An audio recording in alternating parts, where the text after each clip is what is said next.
নাহিদের বিয়ের জন্য সবচেয়ে বেশি যে লাভবান হয়েছে সে হচ্ছে নাবিলা। ড্রয়িং রুমে তার জন্য থাকার ব্যবস্থা করা হয়েছে। তখন থেকে মনে মনে সে বেশ খুশ মেজাজে আছে। শুরুর দিকে একটু মন খারাপ করে থাকলেও সেটা সম্পূর্ণই ছিল লোক দেখানো।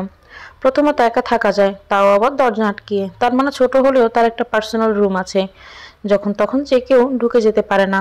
কলেজের একটা ফর্সা কিন্তু বোচা মেয়েকে তার ভীষণ মনে ধরেছে, কিন্তু এখনো সাহস করে বলার সুযোগ পায়নি। বলার সাহস কোনোদিন হবেও কিনা সে জানে না, কিন্তু ফেসবুকে মেয়েটা তার রিকোয়েস্ট অ্যাকসেপ্ট করেছে। কি ভেবে করেছে কে জানে। রাতে সে অনেকবার চেষ্টা করে মেয়েটাকে মেসেজ করার, কিন্তু পর মুহূর্তে মনে হয় যদি সে খারাপ মনে করে, যদি বাজে ছেলে ভাবে এত রাতে মেসেজ দেওয়ার অপরাধে যদি তাকে ব্লক করে দেয়। তাই সে ভয়ে ভয়ে শুধু তার আইডিতে থাকা ছবিগুলো দেখে। আরও একটা কারণ আছে এই রুমে থাকার, সেটা হচ্ছে টিভি। সে রাতে মাঝে মাঝে টিভির সাউন্ড কমিয়ে টিভি দেখে। মা বাবা গভীর ঘুমে থাকে, বড় ভাইয়ের ঘরেও কোনো শব্দ শোনা যায় না। নাতাশার রুমেও আলো নিভে গেলে সে টিভি চালু করে দেয়, কিন্তু কোনোভাবে নাতাশা বুঝে গেছে সে রাতে টিভি দেখে, তাই মাঝে মাঝে সেও দেখতে আসে। দুই ভাই বোন মিলে মাঝে মাঝে চানাচুর মেখে খেতে খেতে টিভি দেখে, একজন আরেকজনকে ব্ল্যাকমেল করে। কিন্তু রাত পোহালে দুজনেই চুপ করে থাকে, কেউ কারো বিরুদ্ধে কারো কাছেই নালিশ করে না, কারণ দুজনেই অপরাধী। কিন্তু নাহিদ আজ টিভি চালু করেনি, নাতাশাও আজ আসেনি, কারণ তাদের দুজনেরই মন খারাপ। রোজিনা আপুকে তারা দুজনেই ভালোবাসে। তার এত খারাপ মুহূর্তে নিশ্চয়ই তাদের ভালো থাকার কথা না। রাত পোহালে যে কি হবে সেটা কেউই বুঝতে পারছে না। রোজিনা আপুকে এখন একা করে রাখে না, বড় চাচি তার সাথে ঘুমোয়। ভয় হয় সবারই, যদি সে আবার উল্টোপাল্টা কিছু একটা করে বসে। নাহিদের ঘুম না আসায় সে মোবাইলে ফেসবুকিং করতে থাকে। হঠাৎ সে খেয়াল করে বোচা মেয়েটা তার নিজের একটা ছবি পোস্ট করেছে। নাহিদ এতদিন অনেক চেষ্টা করেছে অন্ততপক্ষে তার ছবিগুলোতে রিয়াক্ট দেওয়ার, কিন্তু সাহসে কুলোয়নি। আজ কি ভেবে সে মেয়েটির ছবিতে একটা লাইক দিয়ে দিল।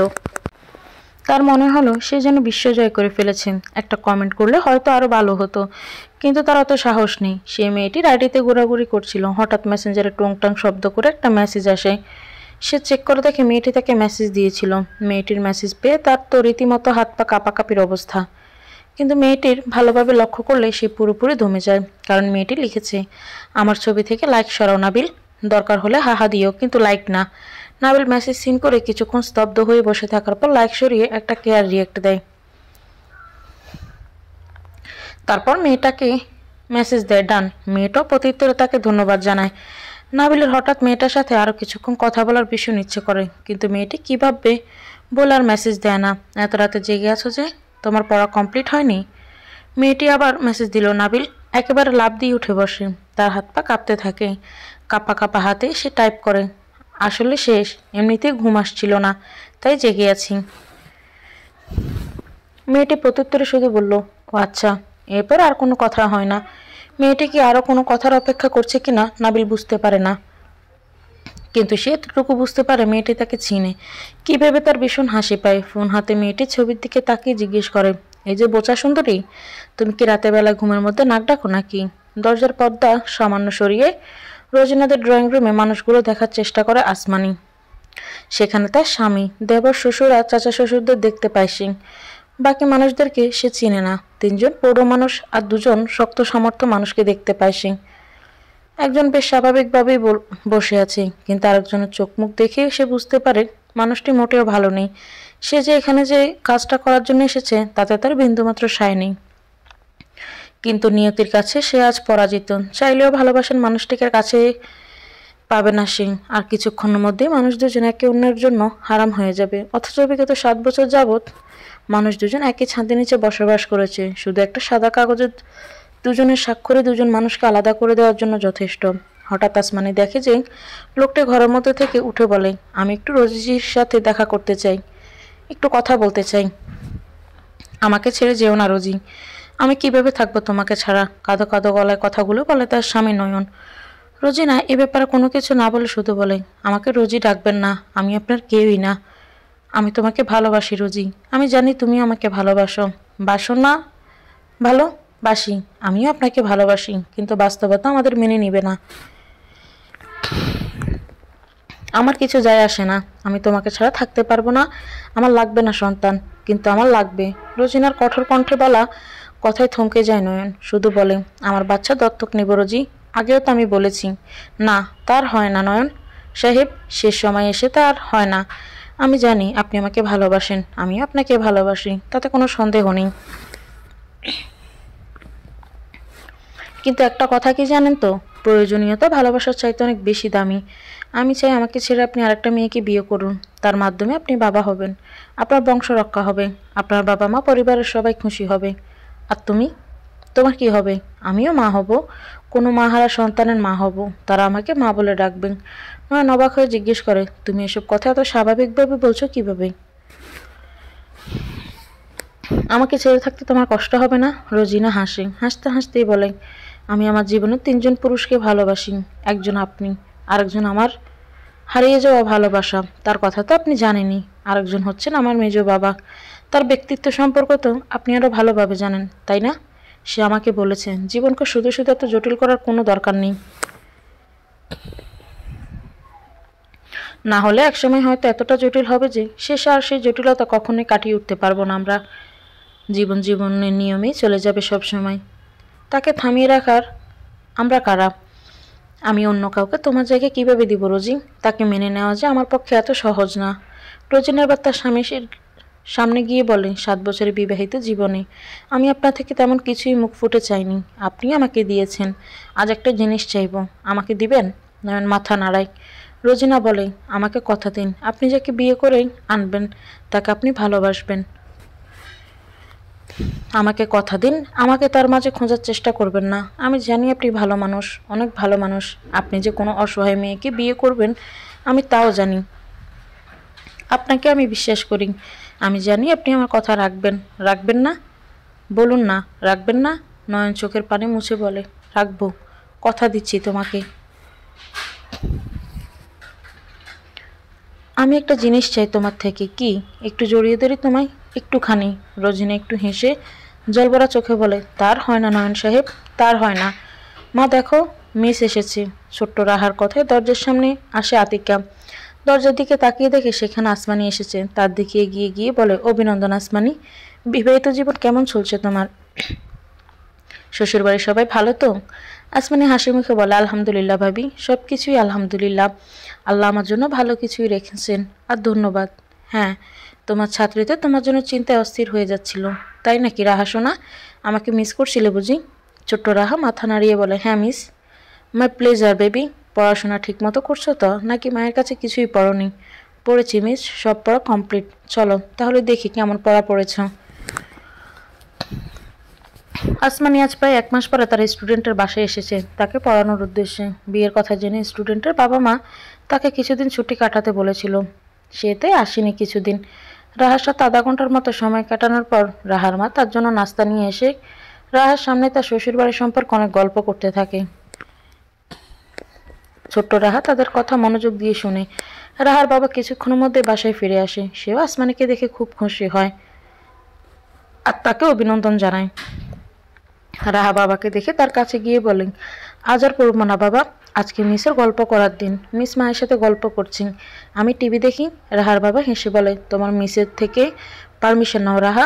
রাহা আসমানের দিকে ফিরে আসমানি বলে, ঠিক আছে রাহামণি, আজকে তোমার ছুটি। রাহা ছুটে যায় টিভির রুমে। রাহা রুম থেকে বের হতেই রুমে থাকা 3জন মানুষের চেহারায় অভিব্যক্তি পাল্টে যায়। রাহার মা নিজের ল্যাপটপ বের করে বসে কি যেন বের করতে যায়। রাহার বাবা বলে, সবকিছু ঠিকঠাক আছে তো ম্যাম? ওই বাড়িতে কেউ আপনাকে কোনো সন্দেহ করেনি তো? আসমানি পায়ের ওপর পা তুলে বসে বলে, না, কিন্তু আমি ওদের মধ্যে কোনো অস্বাভাবিকতা খুঁজে পাচ্ছি না। খুবই সাদামাটা মধ্যবিত্ত পরিবার। রাহার মা বলে, আমিও অনেক জায়গায় খোঁজ নিয়েছি, সবার ব্যাকগ্রাউন্ড ভালো, কোনো বাজে কিছু নেই। বুঝতে পারছি না মঈন স্যার ওই বাড়িকে কেন টার্গেট করলেন।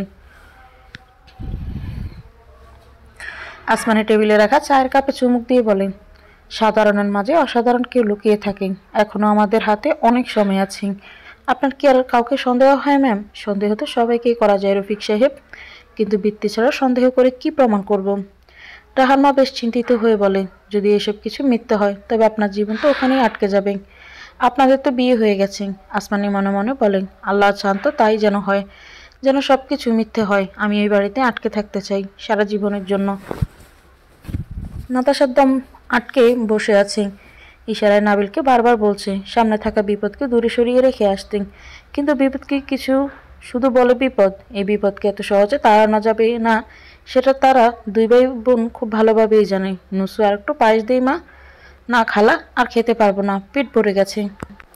খাবার খেলে কেউ কিছুই তো খেলি না, তোদের মতো সময়ে আমরা কত খাবার খেতাম, এখনকার বাচ্চারা তো খেতেই পারে না। জানি জানি খালা, তোমরা অনেক ভালো মানুষ ছিলে, কোনো দুষ্টামি করতে না, ভাই বোনরা মারামারি করতে না, নানা নানিকে জ্বালাতন করতে না, আরও যত ভালো কাজ আছে দুনিয়া সবই তোমরাই করতে। কিন্তু নানি শুধু আমাদের একবার মিথ্যে কথা বলেছিল, তুমি আর মা নাকি ঝগড়ার মারামারি করতে করতে বমি করে দিয়েছিলে। শাহেদা বেগম অপ্রস্তুত হয়ে পড়ে ছেলে মেয়েদের সামনে।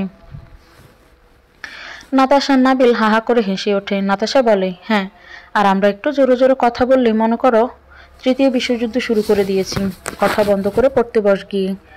নাতাশা মুখ টেপে হেসে বলে, নানি নাকি তোমাকে একবার ধরে সেই পিটুনি দিয়েছিল, তুমি নাকি নানির। আমার চোখের সামনে থেকে চলে যা নাতাশা, মেয়েটা খাচ্ছে আর তুই এখানে বসে বকবক করছিস। নাবিল এখানে বসে বসে দাঁত কেলানি হাসি বাদ দিয়ে গিয়ে গোসল করে, এত শরীরের গন্ধ তো টেকে যাচ্ছে না। বোনদের সামনে মায়ের কাছ থেকে এরকম অপমানিত হয়ে মুহূর্তে মুখের হাসি মিলিয়ে যায় নাবিলের। নাতাশা আবার ওর দিকে তাকিয়ে হাসে। নাবিলের বিরক্ত লাগে। খালা ভাবি কই? তাকে তো দেখলাম না এবারও। টিউশনি পড়াতে গেছেন তাই নাকি?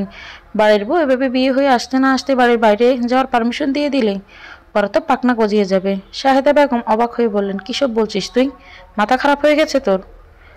খাবার খেতে খেতে নুসাইবা বলে, মাথা খারাপ হবে কেন, ঠিকই তো বললাম, বাইরের কাজ যেহেতু করছি, পরে কি আর ঘরের কাজ করতে ভালো লাগবে? সারা জীবন তো তুমি মাটির চুলো গুতলে, একটা সিলিন্ডার কিনে রাখছো শুধু খাবার গরম করার জন্য। এত কষ্ট করে যে রান্না করছো এতকাল, এখনো যদি ঘরের বউ রান্নায় সাহায্য না করে তাহলে তুমি আয়েশ করবে কবে? শাহেদা বেগম কি জবাব দিবে ভেবে পায় না। এ ছোট্ট মেয়েটির মনের ভিতর যে এত জটিলতা, সেটা তো সে গুণাক্ষরেও টের পায়নি। কবে এত বড় হয়ে গেল মেয়েটা? কি হলো খালা, কথা বলো না কেন? কখন বের হয়েছে যে এখনো আসার নাম নেই? রান্নাবান্না কি সব তুমিই করো নাকি এখনো? এতক্ষণ নাতাশা চুপ করে থাকলেও হুট করেই বলেন, আমার ভাবি তো আর বেড়াতে যায়নি, কোনো দাওয়াতেও যায়নি, কোনো রেস্টুরেন্টেও একা খেতে যায়নি, সে পড়াতে গেছে, সে নিজের খরচ নিজে চালাতে পারে। আর কি যেন বললি তুই?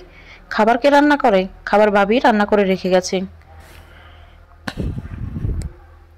ভাইয়া তো এই মাসে চাকরিতে জয়েন করেছে, হাতে তেমন টাকা পয়সাও ছিল না ভাইয়ার, ভাবি টাকা দিয়েছে ভাইয়াকে। মায়ের মাটির চুলো রান্না করতে সমস্যা হয় বলে এখন ঘরে রান্না করে সবাই, কারণ ভাবি নতুন সিলিন্ডার কিনে এনেছে, মায়েরও সমস্যা হয়। আর ভাবি জীবনেও মাটির চুলে রান্না করেনি, আর ভাবি আমাদের সবার খেয়াল ভালোভাবেই রাখেন, সেটা নিয়ে তোকে চিন্তা করতে হবে না। তুই নিশ্চিন্ত মনে ভাবির বানানো পায়েসটাই খা, খেয়ে বল কেমন হয়েছে। শাহেদা বেগম নাতাশাকে মৃদু ধমক দিয়ে বলে, নাতাশা, ও তোর বড় বোন হয় না? এভাবে কেউ কথা বলে বড় বোনের সাথে? যা এখান থেকে, পড়তে বস। আজকে নাতাশা থাকবে, তোর রুমেই থাকবে। সিন্দুক থেকে আরেকটা বালিশ বের করে করগে যা। নাতাশা বিড়বিড় করে বলে, বড় বোনের সম্মান পাওয়ার মতো কাজ করলে তো বড় বোনের মতো সম্মান করব। ও যে কিসের আশা এখানে এসেছে সে কি আর আমি জানি না? নুসাইবা নত মুখে পায়েস খেতে থাকেন। এতক্ষণ খাবারটা খেতে ভালো লাগলো, এখন মোটেও আর ভালো লাগছে না। নুসাইফা নিজেও নিজেকে জিজ্ঞেস করেন, আসলে কি ভালো হয়নি নাকি আসমানি রান্না করেছে শুনে খারাপ লাগছে? খাবারের কি দোষ নুসাইবা? আজ হয়তো তুই এই বাড়ির মানুষগুলোর জন্য পরম যত্নে খাবার রান্না করতি, যদি সব তোর নসিবে থাকতো। এভাবে আর কতদিন আসমানি? তুমি প্রায় 1.5 মাস ধরে ওই বাড়িতে আছো, কোনো অস্বাভাবিকতায় কি লক্ষ্য করছো না? সামনে থাকা লোকটা ক্ষোভ জেরে আসমানিকে কথাগুলো বললে আসমানিও বেশ বলিষ্ঠ কণ্ঠে বলে, আপনার আপনার ইনফরমেশন যদি মিথ্যা হয় তবে এমন হওয়ার কথা। সামনের লোকটা এবার বেশ রেগেই বলে, আসমানি, বেশি বেশি বলে ফেলছো না? আমি জানি তোমার রাগ করাটা স্বাভাবিক, আমি নিজেও এলাকায় অনেক ইনফর্মার পাঠিয়েছি, তারাও কোনো অস্বাভাবিকতা লক্ষ্য করেনি, তাই তোমাকে পাঠানো হয়েছে ওই বাড়িতেই। ওই বাড়িটাই কেন টার্গেট করলেন আপনি? তুমি তো জানোই একজন ধরা পড়েছিল, তারা ওই এলাকার ওই বাড়ির নাম্বারটাই বলেছে, লোকেশন সে ভুল বলেনি, কিন্তু তাদের বসের নামটা উচ্চারণ করেনি। আমরা তো অনেক চেষ্টা করছি, কিন্তু কিন্তু আপনার অতিরিক্ত রিমান্ড নেওয়ার ফলে লোকটি মারা গেছে, তাই তো? সামনের লোকটি কিছুটা ভড়কে গিয়ে বলেন, আমি নিজেকে কন্ট্রোল করতে পারিনি, তাছাড়া তুমি জানো আমি কেন এমন করেছি, আর এমন ঘটনা হতেই পারে। আমি তো আর প্রথম না যে এমনটা করেছি, আমি জানি আপনি কেন এমন করেছেন। নিজের একমাত্র ভাই যে নিখোঁজ হওয়ার পর পাগল হয়ে গিয়েছিলেন, এজন্যই ভেবেছিলেন রিমান্ডে নিয়ে 3rd ডিগ্রি দিলেই সব কথা বের হয়ে যাবে, কিন্তু আপনার ভুলের জন্য সে মারা গেছে। আমরা আপনার এই অন্যায় আমরা লুকিয়েছি। আপনার ভাইজির মতো অনেক মেয়ে এখনও নিখোঁজ আছে, অনেকের লাশও পাওয়া গেছে, কত মেয়ে এখনও বিপদের মুখে আছে, সেটা আল্লাহই ভালো জানেন। আপনার ভুলের জন্য আমি কিভাবে নিজেকে বিসর্জন দিয়েছি আপনি ভালোভাবেই জানেন, তাই আমার সামনে গলাবাজি করবেন না ভুলেও। লোকটা বুঝতে পারে আসমানি রেগে গেছে। সে বেশ ধীরে ধীরে জিজ্ঞেস করে, কাউকে কি সন্দেহ হয় না আসমানি? ওই বাড়ির সবাই খুব ভালো মানুষ, তাদের মধ্যে লোভ নেই বললেই চলে। একজনও কি নেই? আসমানি একটু ভেবে বলে, আমার বড় চাচা শ্বশুর সে যথেষ্ট লোভী একজন মানুষ, কিন্তু এমন একটা কাজ করতে পারবে কিনা সে ব্যাপার আমার ধারণা নেই। কথাটা বলে আসমানি বুঝতে পারে সে ভুল করে ফেলেছে। নিজেকে সামলে নিয়ে বলে, আমি নোমান সাহেবের কথা বলেছি, নাহিদের বড় চাচা। এভাবে আর কতদিন স্যার? আপনি আমাকে 1.5 বছরও বেশ সময় ধরে ঘুরাচ্ছেন। আমি এখানে যে জন্য এসেছি সেটার কারণে ক্লু এখনও আপনি আমাকে দিতে পারেননি। শান্ত হও আসমানি, এই মিশনটা শেষ হয়ে গেলেই আমরা ওই বিষয় নিয়ে আলোচনা করব। 1.5 বছরে আপনারা আমাকে দিয়ে অনেক কাজ করিয়ে নিয়েছেন, আমিও সব করেছি। আপনি জানেন আমি সবই করব, কারণ আপনাকে আমার দরকার। আপনি চাইলে আমার বিষয়টাও আগে দেখতে পারতেন। অবুঝের মতো কথা কেন বলছো আসমানি? মেয়েগুলোর জীবন ঝুঁকির মধ্যে আছে, আর তুমি তো যা হারানোর তা তো হারিয়েছই, চাইলে তো আর ফিরে পাবে না তাদের। তাই আমি তোমার কথা শেষ করতে না পারে লোকটা। তার আগে আসমানি বলে, আপনার ভাতিজি আপনার কাছে গুরুত্বপূর্ণ, আমি যাদের হারিয়েছি তারাও আমার কাছে গুরুত্বপূর্ণ। আপনি তাদের নিয়ে কথা বলছেন, যারা আমার পুরো দুনিয়া হলেও আপনি তাদের কখনোই দেখেননি, তাই আপনি আমার কষ্টটাও বুঝতে পারেন না। কিন্তু আমি আপনার মতো না, আপনার ভাতিজির জন্য না শুধু, আমি সব নিখোঁজ হওয়া মেয়েদের জন্য আপনার কথা শুনছি। কিন্তু এটাই শেষ, আমি এই মিশন শেষ করার পর আপনার কোনো কথা আর শুনবো না। তখন আপনি আমার কথা শুনতে বাধ্য, বুঝলেন মিস্টার মঈন? আসতে পারি ভিতরে? ঘরের বাইরে কারো আওয়াজ শুনে আসমানের পেছনে ঘুরে দেখে এক যুবক দরজার পাশে হেলান দিয়ে দাঁড়িয়ে আছে। তাদের দেখে আসমানি একপাশে সরে গিয়ে দাঁড়ায়। যুবকটি আসমানির সামনে এসে বলে, অভিনন্দন মিস আসমানি। উফ সরি মিসেস আসমানি। তা আপনার এই সংসার খেলাটা কেমন লাগছে? আসমানি কোনো জবাব দেয় না, মাথা নিচু করে থাকে। যুবকটি মইনের দিকে তাকালেই মইন সেই রুম থেকে বের হয়ে যায়। যুবকটি আসমানির মুখের সামনে এসে বলে, তুই আমায় ঠকালি আসমানি, বড্ড বাজেভাবে ঠকালি। আসমানি তার থেকে দুবার পিছিয়ে গিয়ে বলে, আমি কি আপনার সাথে কখনো কমিটেড ছিলাম? কখনোই ছিলাম না, তাই ঠকানোর কোনো প্রশ্নই ওঠে না। যুবকটি একটা তাচ্ছিল্যের হাসি দিয়ে বলে, কখনো তো না, কখনো করিসনি আমাকে। আমি তো তোকেই ভালোবেসেছি, কি দরকার ছিল এসবের মাঝে নিজেকে জড়ানোর? আমি তো ছিলামই, বলেছিলাম আমি তোকে আর তোর কষ্টগুলো আমি দূর করে দিব। আসমানি এবার বেশ জোরে জোরে হেসে বলে, আমি নিজে থেকে 1.5 বছর ধরে এখানে আছি, আজ পর্যন্ত একটা ক্লুও পাইনি। আর তুমি তো আমার চাইতে উঁচু পদের, তোমার তো দায়িত্ব অনেক। এসব ছোটোখাটো চুরির মামলা কি তোমার দেখার বিষয়? কিন্তু একটা চুরি আমার সব শেষ করে দিয়েছে। আমি তাদের কাউকেই ছাড়বো না, কথা দিয়েছি আমি। আসমানির রুম থেকে ছুটে চলে যায়। যুবকটি তখনও বলে, তুই আমায় ঠকালি আসমানি, বড্ড বাজেভাবে ঠকালি। রাগে আসমানি নিজের চুল নিজেরই ছিঁড়তে ইচ্ছে করছে। কার প্রতি রাগ হচ্ছে সে বুঝতে পারছে না। সে তো এখানে এসেছে তার দরকারে, সে কেন এই মেয়েটাকে সহ্য করতে পারছে না? অবস্থা ভালো দেখছি না ভাবি, কিছু একটা করো। নাবিলের বলা ফিস করে কথাগুলো আসমানির শরীরে যেন আগুন ধরিয়ে দেয়। নাবিলকে জিজ্ঞেস করে, কি করছে নাকছুরি বুড়ি? নাতাশা বলে, তোমার রুমে গিয়ে ভাইয়ের সব জামা কাপড় গুছিয়ে দিয়েছি। তুমি যেখানে রেখেছিলে ভাইয়ের কাপড় সেখান থেকে সরিয়ে অন্য জায়গায় রেখেছি। ভাইয়ের কিছু নোংরা জামা কাপড় ধুয়ে দিয়েছি। ভাইয়া অফিস থেকে আসার পর শরবত খেতে দিয়েছি। গোসল করার জন্য টিউবওয়েল থেকে নিজে পানি উঠিয়ে দিয়েছি। আবার ভাইয়ের শরীর মোছার জন্য গামছা এগিয়ে দিয়েছি। আর তোমার মদনা ভাই কিছু বলেনি? আরে আমার ভাই তো গবেট, ওর কাছে এসব কোনো বিষয় না। ওই নাচনীকে খেয়ালই করে না, কিন্তু ও খুব সুবিধার মেয়ে না। মায়ের কাছে আজ তোমার নামে উল্টোপাল্টা কথা বলেছে। এখনো কি করছে রান্না করে? ভাইয়ের জন্য স্যুপ বানাচ্ছে। ভাইয়া খেতে খুব ভালোবাসে কি না? ভালো। তোমরা নিজেদের রুমে যাও, আমি দেখছি ব্যাপারটা। নাতাশা আর নাবিল নিজেদের রুমে গেলে আসমানের নিজের রুমে গিয়ে দেখে নাহিদ মোবাইলে কি যেন ঘাঁটাঘাঁটি করছে। সে তার সামনে গিয়ে বলে, মোবাইলে কি এমন আছে যে আমার চোখে পড়ছে না? নাহিদ তার দিকে তাকিয়ে বলে, ম্যাডাম বুঝি রোমান্টিক মুডে আছেন ভীষণ? আসমানি কিছু বলে না। নাহিদ তাকে ধরতে এলে তাকে দূরে সরিয়ে দিয়ে বলেন, আমাকে কি দরকার? রুমে দেখার জন্য তো মোবাইল আছেই। আর আপনার কাজের জন্য খালাতো বোন, কার কথা বলছো? নুসাইবা? ও তো পাগল, মাথা মোটা। আসমানি কিছু বলার আগে খেয়াল করে নুসাইবা আসছে। ওর নুপুরের শব্দ শোনা যাচ্ছে। সে নাহিদের কাছে গিয়ে দুহাতে ওর গলা জড়িয়ে ধরে। নাহিদ ওর কোমর জড়িয়ে ধরে বলে, এমনিতে তো ম্যাডামের খোঁজই পাওয়া যায় না, হঠাৎ কি হলো আজ? চুমু খাওয়ার আগ মুহূর্তে রুমের মধ্যে প্রবেশ করে নুসাইবা। তাকে দেখে আসমানি বেশ উচ্চস্বরেই বলে, কারোর রুমে আসার আগে দরজা নক করে আসতে হয়, জানো না? আর আমরা তো সদ্য বিবাহিত কাপল। নুসাইবার চোখে পানি চলে আসে। এমন দৃশ্য দেখার আগে তো তার মৃত্যু হওয়া ভালো ছিল। কোনোভাবে সুপের বাটি টেবিলে রেখে বলে, সরি, আমি খুব সরি আসমানি। আসমানির কেন যেন হঠাৎ করে খুব পৈশাচিক আনন্দ হতে লাগলো। হঠাৎ মনে পড়ে যায় তার মায়ের কথা। তার মা বলতো, নিজের জিনিস খুব যত্ন করে আগলে রাখতে হয়, বুঝলি? না হলে কোন সময় একটা শকুন এসে খুবলে খেয়ে যাবে কিংবা ছো মেরে নিয়ে যাবে, টেরও পাবি না।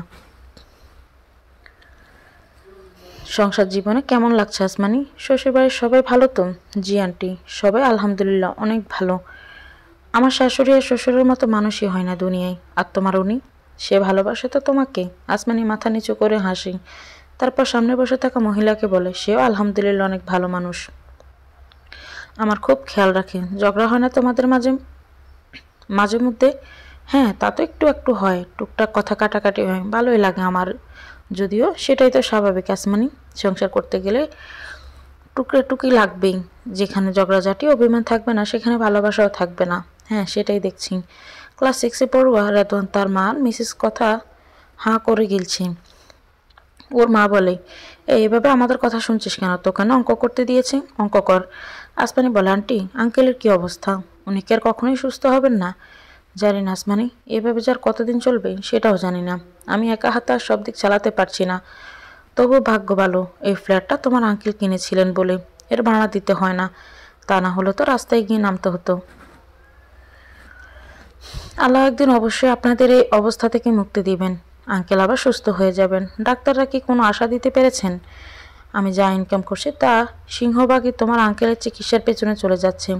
ডাক্তাররা তো বলেছে নিয়মিত থেরাপি নিলে একসময় হয়তো ঠিক হতে পারে। না হলে সারা জীবন হুইল চেয়ারেরই সঙ্গী। তোমাকে তো তেমন কোনো কিছুই দিতে পারি না। তুমি দয়া করে আমার ছেলেটাকে পড়া বলে ও এখনও প্রাইভেট পড়তে পারছি। কবেই তো ছেলেটাকে সরকারি স্কুলে ভর্তি করে দিয়েছি। তোমাকে তো তেমন কোনো ভালো নাস্তাও দিতে পারি না। এভাবে বলবেন না আন্টি, ও তো আমার ছোট ভাইয়ের মতোই। জানো তোমার আঙ্কেল মানুষটা কেমন শক্ত সামর্থ্য ছিল, কত আত্মমর্যাদা ছিল ওনার। কারো কাছে কোনোদিন 2 টাকা ধারও করে চলেনি আমরা। কেউ বলতে পারবে না যে আমার দুয়ারে এসে কেউ খালি হাতে চলে গেছে। বিপদে পড়লে মানুষের আসল চেহারা দেখা যায়, বুঝলে তো আসমানি?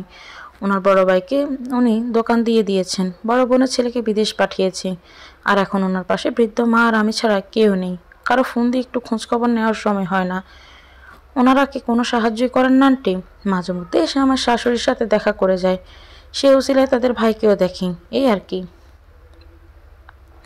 আল্লাহ সবাইকে বোঝার ক্ষমতা দিক। অবশেষে ঘর বানানোর কাজ শুরু হতে যাচ্ছে কালকে থেকে। আসমানি মিস্ত্রি আসতে শুরু করবে। তাহলে তো অনেক কাজ বেড়ে গেল আমাদের। হ্যাঁ, আমাদের ছেলেদের চাইতে তোমার আর মায়ের কাজ বেড়ে গেল। আমি তো বাড়িতে থাকার সময় পাবো না তেমন। বাবা স্কুলে থাকবে। নাবিলকে এই কলেজে কামাই দিতে হবে। হ্যাঁ, বেচারা নাবিল কলেজে উঠেছে কই, এখন বন্ধুদের সাথে আড্ডা দেবে? তা না করে পাহারা দিতে হবে ওকে। কি আর করবে, একটু তো কাজ করতেই হবে। এই ঘরটা কি করবেন? ভেঙে দেবেন নাকি? না আসমানি, এই ঘর ভাঙবো না, এভাবেই থাকবে। আমাদের আর নাতাশার ঘরের মাঝের দেয়ালে ভেঙে দিব। তখন অনেক বড় একটা রুম হবে। কেন? এত বড় রুম দিয়ে কি করবেন? নতুন ঘরেই তো অনেকগুলো রুম হবে। কতগুলো রুম হবে মোট বলেন তো? আমার আর তোমার জন্য একটা, বাবা মায়ের জন্য একটা, নাতাশার একটা, নাবিলের একটা, আর একটা ছোট্ট রুম হবে কেউ আসলে তাকে থাকতে দেওয়ার জন্য।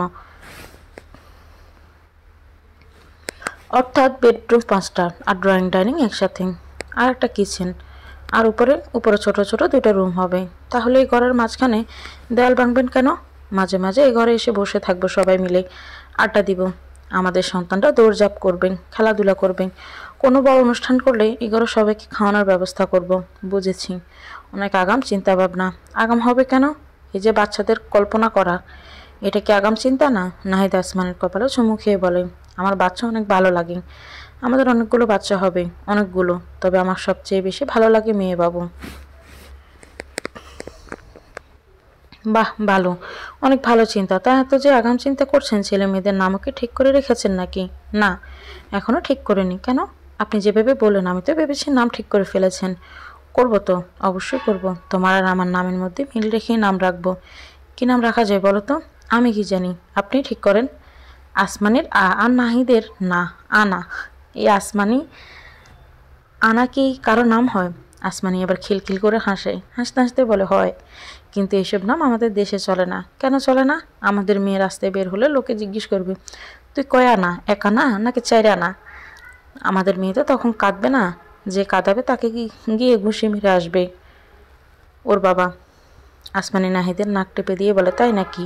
মেয়ের বাবার এত সাহস আর শক্তি আছে নাকি? নাহিদ আসমানির দিকে তাকিয়ে বলে, প্রমাণ লাগবে ম্যাডাম?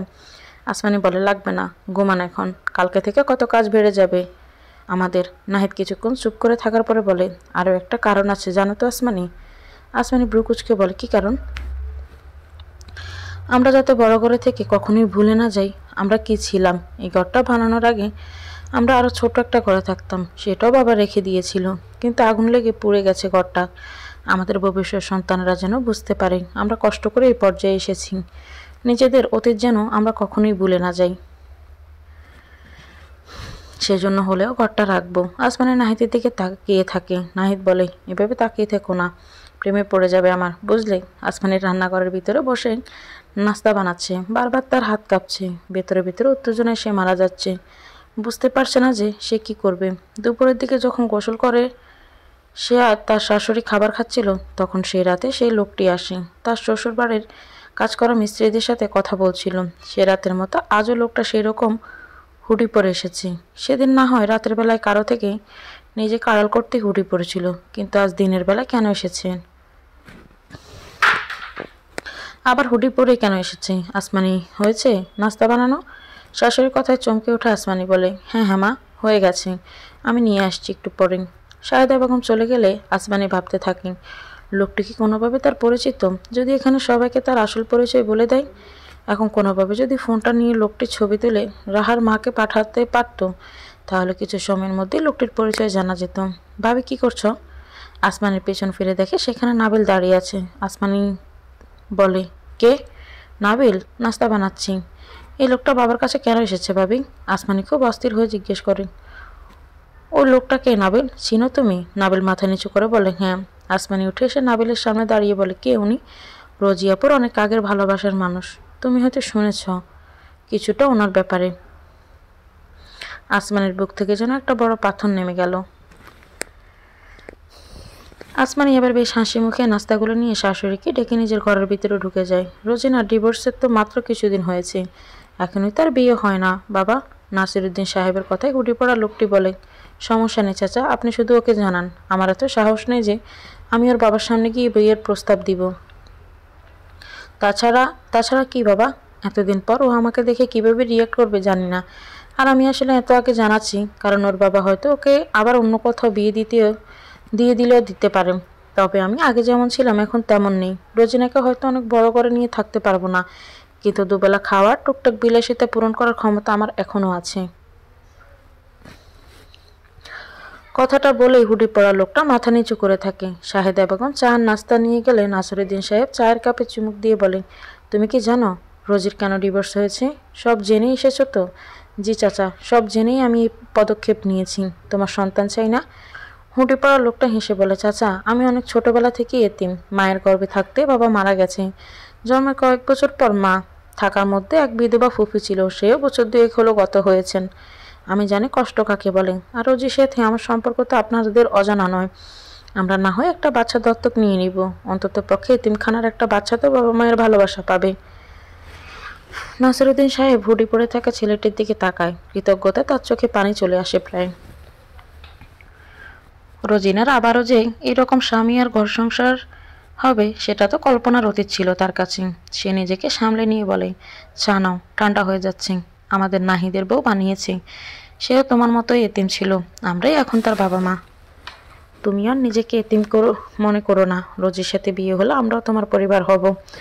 নাবিলের মনে লাড্ডু ফুটছে, হাত পা থরথর করে কাঁপছে। সারাদিনের ক্লান্তি শেষে ভেবেছিল এখন শান্তির ঘুম দিবে, কিন্তু হুট করেই বলা নেই কোয়া নেই সে বোচা মেয়েটা মেসেজ দিয়েছে। এটা কি তার কাছে সহজলভ্য কিছু? নাবিল বেশ কিছুক্ষণ মোবাইল হাতে নিয়ে চুপ করে বসে থাকে। মেয়েটি আবারও তাকে মেসেজ দেয়, বিজি নাকি নাবিল? নাবিল এবার তার ব্যক্তিগত ধ্যান থেকে বের হয়ে ভাবে এখন মেসেজে রিপ্লাই দেওয়াটা আবশ্যক। না দিলে যদি আবার সে রাগ করে। সে দ্রুত হাতে টাইপ করে, না বিজি নই আমি, এইমাত্র রুমে আসলাম। কিছুদিন ধরে তুমি কলেজে আসছো না যে, কোনো সমস্যা হয়েছে?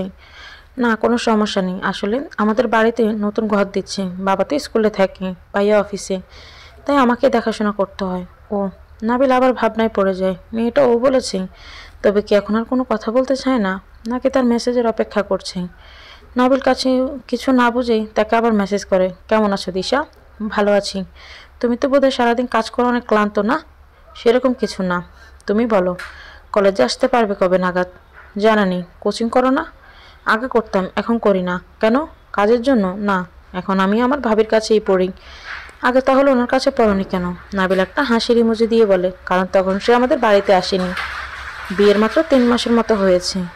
ও আচ্ছা, তাই বলো। কলেজে ক্লাস কেমন হয়? পরীক্ষা কবে জানা আছে?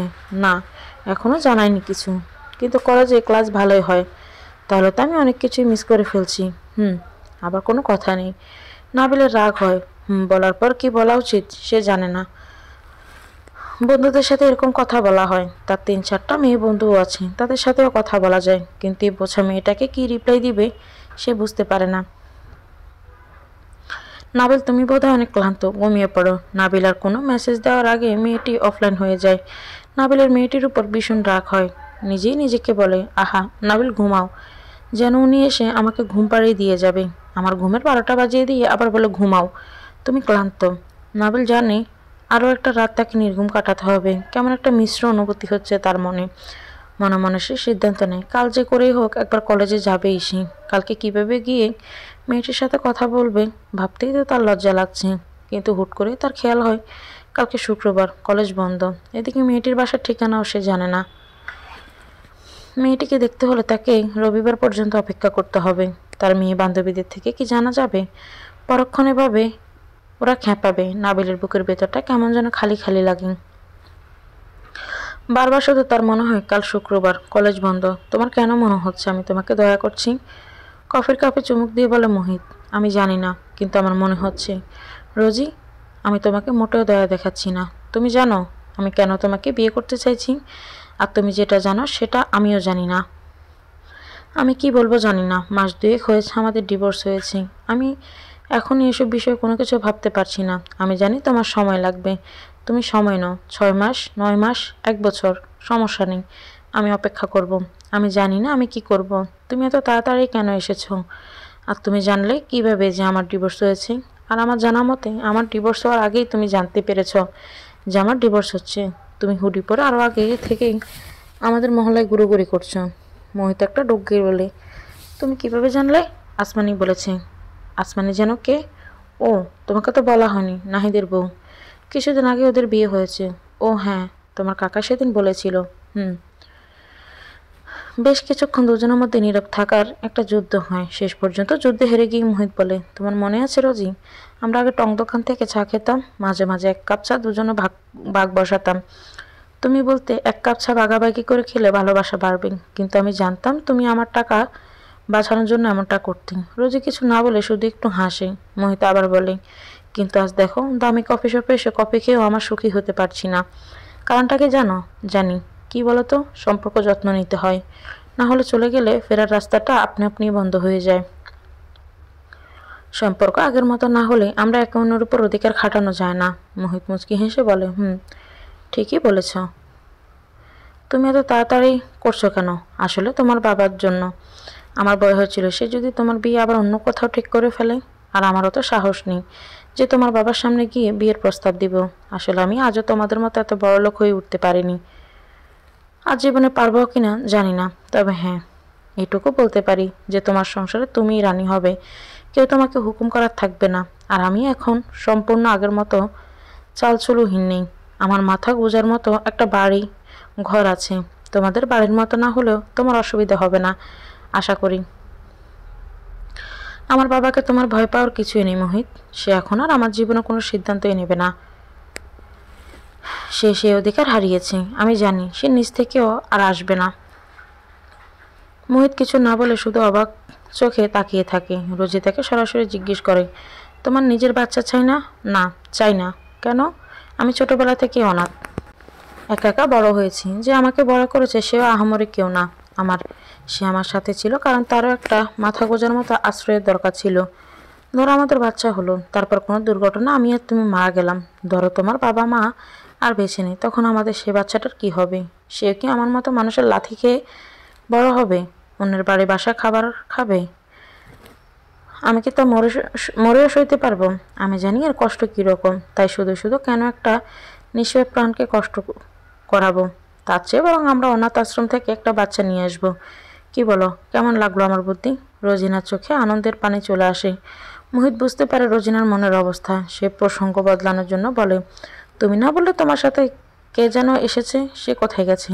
রোজি নিজেকে সামলে নিয়ে বলে, আসমানি ভাবি, ওদিকে নাকি ওর একটা বান্ধবীর বাসা আছে, তার সাথে দেখা করতে গেছে। রোজি, আমি অপেক্ষা করব। রোজিনা কিছুই বলে না, শুধু প্রাণপণে চেষ্টা করে নিজের চোখের পানি লুকাতে। কলিং বেল বাজছে, একবার দুবার তিনবার। ভেতর থেকে তেমন কোনো সারা শব্দ নেই। চতুর্থবারের মতো বাজানোর আগে ভেতর থেকে কম বয়সী এক ছেলে চোখ ডলতে ডলতে এসে দরজাটা খুলে বলে, এতবার কলিং বেল বাজায় কেউ? ঘুমোচ্ছিলাম তো। এসো, ভিতরে এসো। সে ফিরে যেতে যেতে হুট করে পেছনে তাকিয়ে ভূত দেখার মতো চমকে ওঠে। প্রায় আর্তনাদের মতো করে উঠে বলে, মা দেখো, আসমানি আপু এসেছে। সামনে থেকে সরে আমাকে ভিতরে যেতে দিবি নাকি আমি বাইরেই দাঁড়িয়ে থাকবো? কম বয়সী ছেলেটি কিছু না বলে সামনে থেকে সরে দাঁড়ায়। আসমানি কোনো কথা না বলে রুমের ভিতর গিয়ে সোফায় আয়েসি ভঙ্গিতে বসে পড়ে।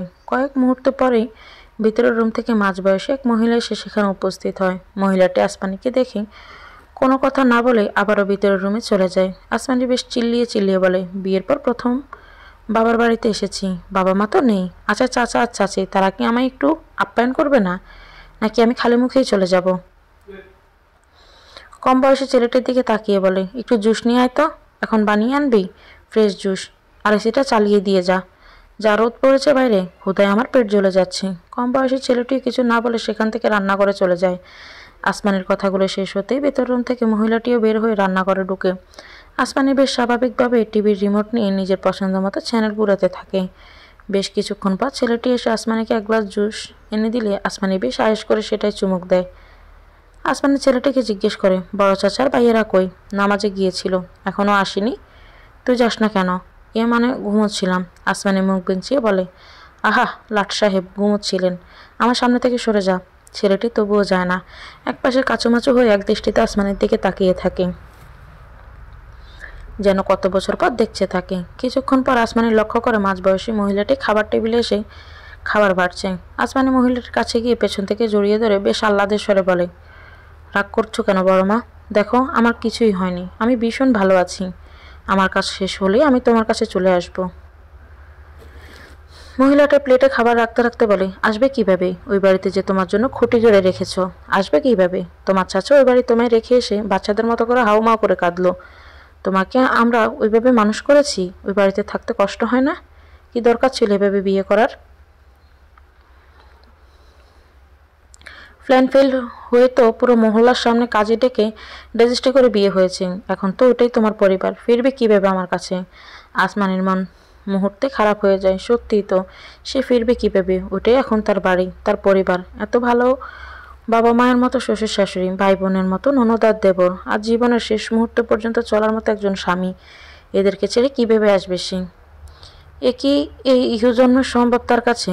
ধুলো পড়া ঘরটায় প্রায় মিনিট দশেকের মতো বসে আছে আসমানি। আজ প্রায় বছর খানেক হলো সে বাসায় আসেনি। কত স্মৃতি জড়িয়ে ছিটিয়ে পড়ে আছে আনাচে কানাচে। আসমানি অশ্রুভরা চোখে সেই সব দেখছে। ফ্লোর থেকে উঠে ধীরে পায়ে সোফাটার দিকে এগিয়ে যায় সে। সিঙ্গেল সোফায় হাত বোলায় সে। সবাই যখন একসাথে কোনো সিদ্ধান্ত নেওয়ার জন্য বসতো, তখন বাবা এই সোফায় বসতো। বাকি দুটোই, একটাই সে আর তার বোন, আর একটাই তার মা ভাই। কোনো বাধা ধরার নিয়ম ছিল না এটার জন্য, কিন্তু দীর্ঘদিনের অভ্যাসের ফলে সবাই নিজেদের নিজের জায়গায় বসে যেত। অন্য সময় হলে সেটা আলাদা কথা। ছোট ভাই আর বোনের মাঝে প্রায় ঝগড়া বেঁধে যেত এই সিঙ্গেল সোফা নিয়ে। দুজনেই বাবার জায়গায় বসতে চাইতো। আগে সে আর তার ভাই এসে সোফা নিয়ে মারামারি পর্যন্ত করত, কিন্তু এখন একটু বুঝ হওয়ার পর আর করেনি। আসমানি ধীরে পায়ে বাবা মায়ের রুমে ঢুকলো। সবকিছু আগের মতোই আছে, কোনো জিনিস নিজের জায়গা থেকে এক চুলো নড়েনি। সরবে কিভাবে? সবই যে জড় বস্তু। ঘরের মানুষ দুজন তো না ফেরার দেশে চলে গেছে, যেখান থেকে চাইলেও আর ফিরে আসা যাবে না। আসমানি খাটের উপর গিয়ে বসলো। এই খাট অনেক দিনের পুরনো। এই খাটেই নাকি বাবা মায়ের বাসর হয়েছিল। এই খাটে শুয়ে মা তাকে কত গল্প শোনাতো, বাবার বুকের উপর নিয়ে আসমানিকে ঘুম পাড়াতো। তার প্রথম শিক্ষার হাতে করে খাটে বসে বাবা বসে বসে অফিসের কাজ করতো আর আসমানি খাতে আঁকিবুকি করতো। তারপর যখন পায়ের জন্ম হলো তখন আসমানিকে পাশের ঘরে থাকার ব্যবস্থা করে দেওয়া হয়েছিল। আসমানি ঠোঁট ফুলিয়ে কান্না করত। বাবা মাকে ছাড়া সে কীভাবে ঘুমাবে সেই চিন্তায়। বাবা অবশ্য মেয়ের মনের অবস্থা বুঝতে পেরে তাকে আর পাশের ঘরে পাঠায়নি। কষ্ট হলে ছোট্ট খাটে চারজনে শুয়েছে। কিন্তু কয়েকদিন যেতে ছোট ভাইয়ের কান্না অতিষ্ঠ হয়ে নিজের কাঁথা আর বালিশ নিয়ে নিজেই পাশের ঘরে ঘুমোতে গিয়েছিল। তাকে দেখতে নাকি এত কিউট লাগছিল, মা তাই ক্যামেরা দিয়ে ছবি তুলে রেখেছিল। ছবিটা আজও আছে। বড় হওয়ার পর আসমানি নিজের এরকম ছবি দেখে ভীষণ কেঁদেছিল, ইচ্ছে পোষণ করেছিল ছিঁড়ে ফেলার, কিন্তু মা অনেক চালাকি করেই ছবিটা লুকিয়ে ফেলেছিল। এরপর আসমানি ভাইয়ের ঘরে ঢোকে। আসমানির বুকটা ধক করে ওঠে। এত গোছানো কোনো কালে কি ছিল এমন? ওর ঘর তো এত গোছানো কখনোই থাকতো না। আসমানি আর ওর বোন বলতো এটা নাকি এই বাসার গোয়ালঘর। এ বাসায় নাকি একটা গৃহপালিত গরু থাকে। আসমানির মা রোজ গুছিয়ে দিত। মাঝে মধ্যে আসমানি গুছিয়ে দিতে দিতে বলতো এই বাসাটাকে গরু একেবারে গোয়ালঘর বানিয়ে দিয়েছে। বাংলায় একটা প্রবাদ আছে, দুষ্ট গরুর চাইতে শূন্য গোয়াল ভালো। সেটাই প্রয়োগ করা উচিত। আসমানের চোখ পানিতে ভরে ওঠে। তার বলা কথাই কি আল্লাহ তবে শুনে নিয়েছেন? আল্লাহকে তার কথা রেখেছেন। সে তো মন থেকে এসব কোনো কিছুই চায়নি। আসমানি আবার নিজের ঘরের দিকে যায়, যেখানে সে আর তার ছোট্ট বোনটা থাকতো। চারিদিকে এত গোছানো জিনিস আর নীরবতা সহ্য করতে পারে না আসমানি। তার বুক ফেটে কান্না আসতে চায়, কিন্তু চোখের পানি যে শুকিয়ে গেছে অনেক আগেই। কার জন্য আর কাঁদবে সে? সে কাঁদলে কি তারা জীবনে ফিরে আসবে? আসমানি নিজেদের পুরো ফ্ল্যাটটা ঘুরে ঘুরে দেখতে থাকে। তার ছোটবেলা কেটেছে এখানেই, কৈশোর কেটেছে এখানে। সে তার ভাই বোনদের সাথে হট্টপটি করেছে, কত অভিযোগ, কত অভিমান আর আবদারের জুড়ি খুলে বসেছে। আসমানি এবার নিজেদের স্টোর রুমের দিকে যায়। সেখানে কত শত পরিত্যক্ত জিনিস ফেলে রেখেছে। আসমানি সেখানে গিয়ে রীতিমতো কাশতে থাকে। কিছুক্ষণ পর নিজেকে সামনে এগিয়ে যেতে প্রথমেই নজর পড়ে একটা দোতলা খাট। এখানে উপরে সে আর তার ভাই নিচে থাকতো।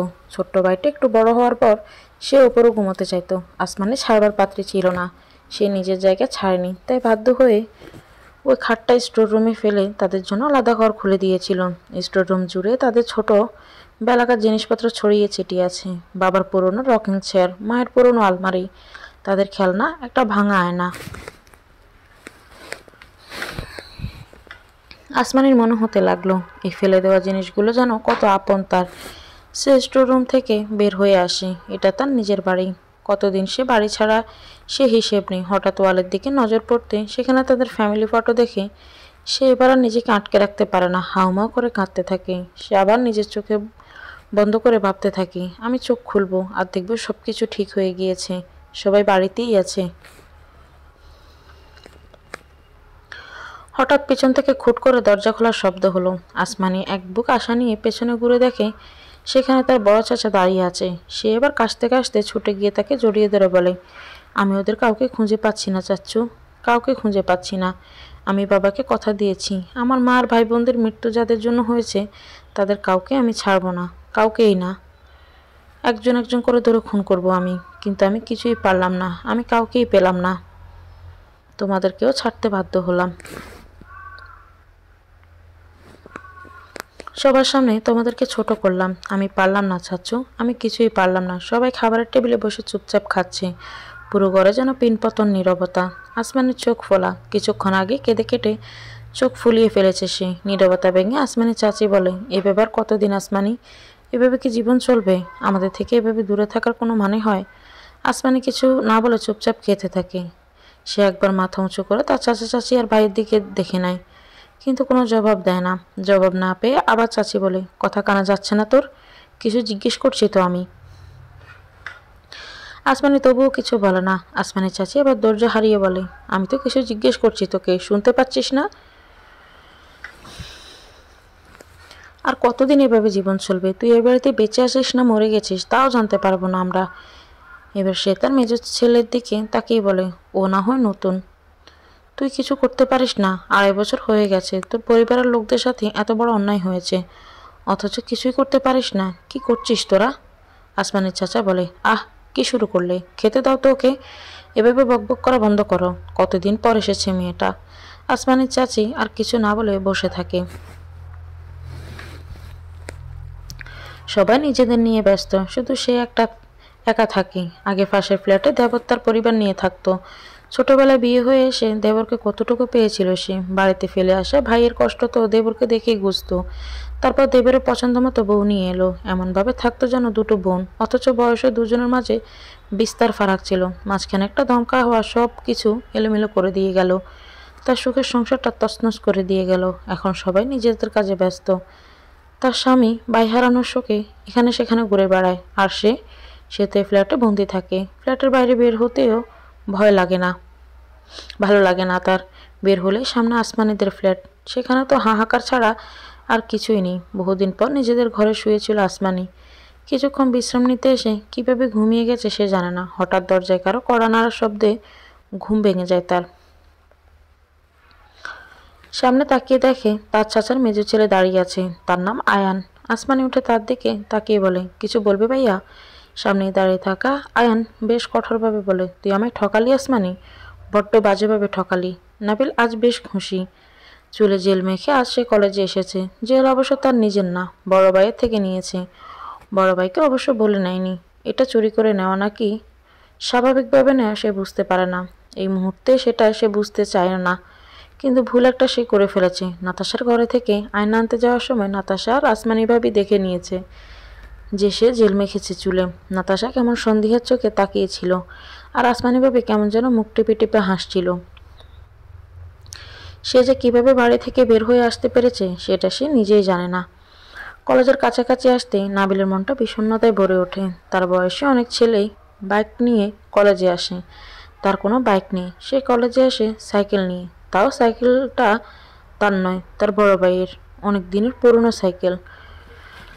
নাবিলের নিজের কাছে নিজেকে কেমন ছোট ছোট মনে হয়। হঠাৎ সে লক্ষ্য করে নাকবোচা মেয়েটা কলেজের গেটের সামনে এসে পড়েছে। সেও রিক্সা থেকে নামছে। নাবিল মনে হলো ভাঙাচোরা সাইকেলটা দেখলে মেয়েটা কি ভাববে। চারপাশে এত বাইকওয়ালা ছেলে, ভিড়ে সে কি তার দিকে তাকিয়ে দেখবে? কিন্তু নাবিলের সব আশঙ্কায় পানি ঢেলে দিশা নামক নাকবোচা মেয়েটা তাকে দেখে মুচকি হেসে বলে, কেমন আছো নাবিল? নাবিল আমতা আমতা করে বলে, হ্যাঁ ভালো। এরপরে সে চলে যায় কলেজের ভিতরে, আর নাবিল বাইরে ব্যাবলাকান্তর মতো দাঁড়িয়ে থাকে। হঠাৎ তার মনে হয় সে অনেক বড় একটা ভুল করে ফেলেছে। মেয়েটাকে কি একবার বলা উচিত ছিল না, কেমন আছো বুঝি? না মানে দিশা। কাকিমা, আপনার হাতে রান্না কোনো তুলনা হয় না। ভার্সিটিতে থাকাকালীন সময়ে আমি তো অপেক্ষা করে থাকতাম কবে নাহিদ বাড়ি যাবে, আর আসার সময় আমার জন্য এরকম সুস্বাদু খাবার নিয়ে আসবে। নাহিদ পাশে থাকা বন্ধুকে কুনুই মেরে বলে, তাহলে তুই আমার চাইতে বেশি আমার মায়ের হাতের রান্না করা খাবারের জন্য অপেক্ষা করতেই। নাহিদের বন্ধু আরিয়ান বলে, সত্যি বলতে তাই। নাহিদ কপট অভিমান করে বলে, এসব কোনো কথা? কথাই ভাবলাম আমার জন্য অপেক্ষা করতি। আরিয়ান বলে, তুই এসব বুঝবি না রে বন্ধু, আমি বড় হয়েছি অনাথ আশ্রমে। এসব খাবার আমার জন্য বিলাসিতা, আর হলেও ডাইনিংয়ের খাবারের যে মান, তাকে তো দিয়ে দিয়ে আর কি পোষাবে আমার। শাহেদা বেগম আরিয়ানের কথা শুনে আর একটু খাবার তুলে দিয়ে বলে, খাও বাবা, লজ্জা পেও না, তুমি আসবে বলে রান্না করেছি। আরিয়ান খাবার খেতে খেতে বলে, আমারও তো লজ্জা নেই কাকিমা, মানুষের কাছে চেয়ে চিনতে যার জীবন চলেছে তার লজ্জা করার শোভা পায় না। শাহেদা বেগমের চোখে পানি চলে আসে। নাহিদ প্রসঙ্গ বদলে বলে, রামি মেলো না কেন রে? ওর তো আসার কথা ছিল ছিল কিন্তু হঠাৎ জরুরি কাজ পড়ে গেছে, তাই আর আসতে পারেনি। আসেনি আর এত মজার খাবার মিস করছে তাই। শাহেদা বেগম বলে, তোমরা তো একসাথেই থাকো, আমি ওর জন্য খাবার দিয়ে দিব, বাসায় নিয়ে যেও। আচ্ছা কাকিমা, এখন তুমি কি করো বাবা? আরিয়ান হেসে বলে, নাহিদের মতো চাকরি তো করা তো আর আমার পক্ষে সম্ভব না। আমি হচ্ছে মুক্ত পাখি, আমাকে বাসায় আটকে রাখার মতো কেউ নেই, কোনো কালে ছিল না। আমি আগের মতোই টিউশনি করি। এটা কেমন কথা বাবা? আগে ছিল না বলে যে সারা জীবন থাকবে না তা তো না। পড়াশোনা শেষ করেছো, এখন যাই হোক ছাত্র পড়িয়ে টাকা ইনকাম করছো, একটা মেয়েকে বিয়ে করে সংসারই হও এবার। আরিয়ান হেসে বলে, আমার কাছে মেয়ে দিবে কে কাকিমা? আমার তো তেমন কেউই নেই। চালচলহীন মানুষ আমি, এখনো সবার সাথে ম্যাচে থাকি। এখন বিয়ে করা কি সম্ভব নাকি? শাহেদা বেগম বলে, কেন সম্ভব না? তুমি যেহেতু অনাথ বলে দাবি করতেছ নিজেকে, তাহলে আরেকজন অনাথকে না হয় নিজের জীবনের সাথে জুড়ে নাও। তাতে সেও একটা আশ্রয় পাবে, আর তুমিও ভরসা করার মতো একজন মানুষ পাবে। আরিয়ান নত মুখে বলে, আপনারা দেখেন, এরকম কাউকে পেলে তো আগে। শাহেদা বেগম আর কিছু বলে না। মা বাবা হারা ছেলেটার জন্য তার মায়ার শেষ নেই। আরিয়ান নাহিদকে বলে, ভাবি কই? আসার পর তো একবারও দেখলাম না তাকে। ও তোর মতো টিউশনি করায়, আজকে অবশ্য একটা চাকরির ইন্টারভিউ দিতে গেছে, চলে আসবে একটু পরেই। ও আচ্ছা, ভালো তো। কথা বলো না তো বাবা, খেয়ে নাও, আসমানে চলে আসবে। জানেন ভাবি, নাহিদ কিন্তু বিশ্ববিদ্যালয়ে পড়ার সময় একটা মেয়েকে খুব পছন্দ করত, কিন্তু মেয়েটা ওকে মোটেও পাত্তা দিত না। আরিয়ানের কথা শুনে আসমানে নাহিদের দিকে কড়া চোখে তাকিয়ে বলে, তাই নাকি? আমাকে তো বললেন না কোনোদিন। আমি কি রাগ করতাম নাকি চলে যেতাম? আসমানের কথা শুনে নাহিদ মিটমিট করে হাসে। আরিয়ান আবার বলে, মেয়েটার জন্য নাকি সে পাগলামি করত, মেয়েটাকে পড়াতে চেয়েছিল, তাও সম্পূর্ণ বিনা পয়সায়। আসমানি বেশ কড়াভাবেই বলে, এত প্রেম ছিল নাকি? আরিয়ান আবার বলে, মেয়েটার জন্য হাত কেটে নাম লিখেছিল, এখনো আছে, তবে সবসময় দেখা যায় না। একটু বেগুন বা ইলিশ খেলে জেগে ওঠে পুরনো ভালোবাসা, এই জন্য আপনি এখনো দেখতে পাননি। আসমানি বেশ রেগে গিয়ে বলে, তাই নাকি? অ্যালার্জিময় ভালোবাসা? নাহিদ এবার বলে, আসমানিও তোমার সাথে মজা করছি, আমি এমন কাউকে ভালোবাসিনি, আর ভালোবাসলেও এমন পাগলামি আমি কোনোদিনও করতাম না।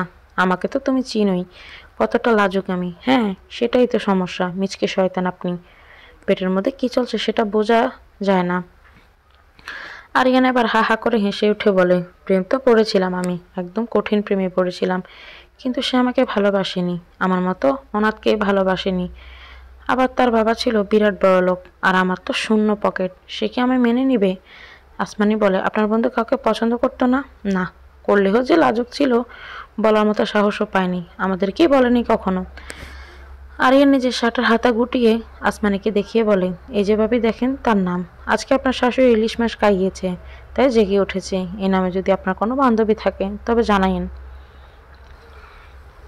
এই নামের মেয়েকেই বিয়ে করতে হবে? না হলে কি কোনো মেয়ে তার স্বামীর হাতে অন্য মেয়ের নাম সহ্য করবে? আসমানি ভালোভাবে তাকিয়ে দেখে আরিয়ানের হাতের মধ্যে লেখা আয়ুষী। আসমানি হেসে বলে, আমার এক বান্ধবী আছে, কিন্তু সমস্যা আছে। আরিয়ান মজা করে বলে, কেন? তার বাবা কি অনেক বড় লোক নাকি? মোটামুটি, কিন্তু তার হাজবেন্ড অনেক রিচ। এবার নাহিদ হা হা করে হেসে ওঠে। হাসতে হাসতে বলে, তোর কপালে মেয়ে নাই বন্ধু, তুই চিরকুমারী থাক। হঠাৎ করেই সামনের দিকে তাকিয়ে আসমানি বলে, এসে গেছেন? আপদ? নাহিদ বলে, কিসের আপদ? আসমানি মুখ বেঁচিয়ে বলে, এই যে আপনার না হওয়া বউ। মেয়েটাকে দেখলেই মনে হয় যে কি হয় আমার। নাহিদ সামনে তাকিয়ে দেখে নুসাইবা আসছে। নাহিদ বন্ধুর সামনে বেশ ভড়কে যায়। নুসাইবা এসে নাহিদকে বলে, তোমার বন্ধু এসেছে শুনলাম, তুমি তো তার কথা অনেক বলতে সবাইকে, তাই তাকে দেখতে এলাম। নাহিদ অপ্রস্তুত হয়ে বলে, হ্যাঁ। আরিয়ান, ও হচ্ছে আমার একমাত্র খালাতো বোন। আরিয়ান বুঝতে পারে এখানে কোনো ঝামেলা আছে, তাই পরিস্থিতি নিয়ন্ত্রণ করতে বলে, নুসাইবা নিশ্চয়ই তুমি, তোমার কথা শুনেছি আমি, চলো নুসাইবা, ও নদীর পাড়ে ওইদিকে যাই। নুসাইবা বলে, হ্যাঁ নাহিদ ভাই, তুমিও এসো। আসমানের নাহিদের দিকে চোখ গরম করে তাকাতেই আরিয়ান বলে, আরে ওদের কেন বিরক্ত করছো? ওরা তো নতুন বিয়ে করেছে, ওদেরকে ওদের মতো কিছু সময় কাটাতে দাও। আর তাছাড়া তুমি তো আমাকে দেখতে এসেছো, আমার সাথেই গল্প করো, চলো। নুসাইবার কোনো উপায় না পেয়ে আরিয়ানের পিছু পিছু যায়। আসমানি প্রথমে নুসাইবার উপর রেগে থাকলেও পরে খেয়াল করে আরিয়ান কিছুক্ষণ পর পর আরিয়ান নুসাইবার দিকে কীভাবে যেন তাকাচ্ছে, যেন ফুল বডি স্ক্যান করে নিচ্ছে। আসমানির এটা মোটেও ভালো লাগে না। মেয়ে হয়ে জন্ম নেয় দারুণ, সে ভালোভাবেই জানে দৃষ্টি কাকে বলে। কাকিমা, আমাকে যেতে হবে আজকে, কালকে সকালে টিউশনি আছে, সম্ভব হলে আমি থাকতাম। তাহলে বাবা দেরি করো না, 8টা বেজে গেছে, 8:30টায় বাস, তোমার পৌঁছাতে তাহলে দেরি হয়ে যাবে। আচ্ছা কাকিমা, আসি তাহলে। কাকা আমি আসি, ভালো থাকবেন। আসমানের দিকে ফিরে আরিয়ান বলে, আসি ভাবি, আমার ভোলাভালা বন্ধুকে দেখে রাখবেন। আসমান একটু মুচকি হেসে বলে, সাবধানে যাবেন ভাইয়া। আরিয়ান বাড়ি থেকে বেরিয়ে যায় নাহিদের সাথে। দুই বন্ধু গল্প করতে করতে রাস্তা চলতে থাকে। হঠাৎ রাস্তা ফাঁকা হয়। নাহিদ বেশ স্বাভাবিকভাবে জিজ্ঞেস করে, তুই নিশ্চিত যে ওই লোকের সম্পদ অবৈধ? আরিয়ান মুখে একটা সিগারেট ধরিয়ে বললে, হ্যাঁ, আমি নিজে খোঁজ খবর নিয়েছি, কোনো সমস্যা নেই। ওকে, তাহলে নেক্সট প্ল্যান কি তোর? কবে করছিস সব কিছু? এত তাড়াতাড়ি না, সে কোনো ছোটোখাটো চোর না, সে বড় মাপের চোর। তার আশেপাশে অনেক গার্ড ঘুরে। নাহিদ একটা তাচ্ছিলেন হাসি দিয়ে বলে, ও তাহলে তো এবার নাটক করতে হবে। এই নাটক করতে করতে আমি ক্লান্ত। তবু কোনো কিছুর সাথেই জড়াতে হবে না এখন থেকে, শুধু আসল কাজে থাকলেই হবে। তোর এখন পরিবার আছে, বিয়েও করেছিস, দেখি কি করি। আরিয়ান মুচকি হেসে বলে, শিওর বস, সবাই আপনার মর্জি। নাবিল আজ ভীষণ খুশি। দিশা নামক মেয়েটা নাকি তাদের আত্মীয় হতে চলেছে। ভেবে কেমন যেন অস্থির অস্থির লাগছে। যে নাবিল তার বড় চাচার বাসায় কোনো বিশেষ দরকার ছাড়া আসে না, সেই নাবিল আজ সকাল থেকে এই বাসায় এসে বসে আছে। যদিও কেউ তাকে কোনো সন্দেহ করছে না, কারণ আজ তার রোজিনা আপুর বিয়ে। না হলে যে কেউই বলে বসতো, তুই এখানে কি করছিস নাবিল? সূর্য কি আজ পশ্চিমে উঠেছে নাকি? সবাই আজ ভীষণ খুশি। আজ রোজিনার বিয়ে। রোজিনার বাবা যে এত সহজে সবকিছু মেনে নিবে, সেটা কেউ ভাবতে পারেনি। রোজিনা অবশ্য তার মেনে নেওয়া বা না মেনে নেওয়া ধার ধারেনি, শুধু বলেছে বিয়ের তারিখ ঠিক করতে। যে লোকটা কোনো কারণ ছাড়াই বাজখা গলা চিল্লাপাল্লা করে, সেই লোকের মেয়ে নিজের বিয়ে নিজেই ঠিক করে এসেছে, তাও সে কিছুই বলছে না। এটা আসলে কেউ হজম করতে পারছে না। বিয়েটা হচ্ছে ভীষণ ঘরোয়াভাবে। গতকাল গায়ে হলুদ হয়েছে, শুধুমাত্র বাড়ির লোকেরা মিলে। নাবিল আর তার কাজিনরা গিয়েছিল ছেলের বাড়িতে হলুদ দিতে। সেখানে গিয়ে দেখেছিল দেশে একটা হলুদ শাড়ি পরে বসে আছে। প্রথমে ঘাবড়ে গেলেও পরে অবশ্য জিজ্ঞাসাবাদে জানা যায় দিশার বাবা নাকি মুহিত ভাইয়ের শিক্ষক, সে নাকি এখন তার অভিভাবক। সেই সুবাদে দিশাও বিয়েতে এসেছে। নাবিলকে দিশার সাথে এত কথা বলতে দেখে আর কেউ সন্দেহ না করলেও নাতাশা বেশ সন্দেহ করছে। আসার সময় সবার সামনে বলেই ফেলে, ওই মেয়ে তোর কি হয় রে ভাইয়া, এত কথা যে বললি? সবার সামনে ভেবে বলে। নাবিল আমতামতা করে বলে, আমরা একই কলেজে পড়ি, একই ক্লাসে, তাই চিনি।